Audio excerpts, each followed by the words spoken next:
अमीरा और उसका शौहर बिलाल एक पुराने मकान में शिफ्ट हुए जहाँ से लोग हमेशा दूरी बनाए रखते थे। लोग कहते थे कि वहाँ पहले कुछ बुरा हुआ था। पहली रात अमीरा को महसूस हुआ कि कोई उसके कमरे के कोने में खड़ा है और सुबह जब उठी तो उसके हाथ पर काले निशान थे। बिलाल ने हंसकर कहा, शायद मच्छर ने काटा होगा। लेकिन कुछ ही दिनों में अमीरा कमज़ोर पड़ने लगी। चेहरा पीला हो गया और आंखें ढंसने लगीं। एक शाम जब अमीरा किचन से गुजरी, उसने एक औरत की परछाई देखी जो बिल्कुल उसकी तरह दिखती थी।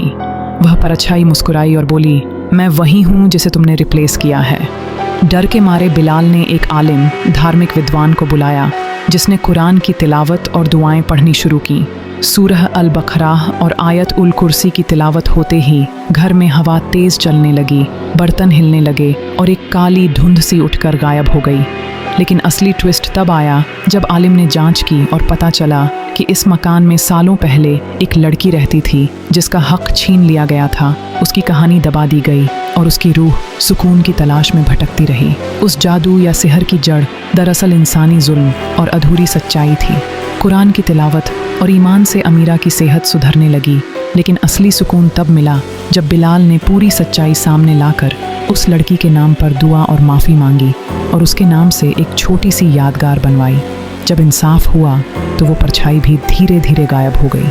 मोरल: हर बुरा साया जादू नहीं होता, कभी कभी वो इंसाफ और सच्चाई की पुकार होती है।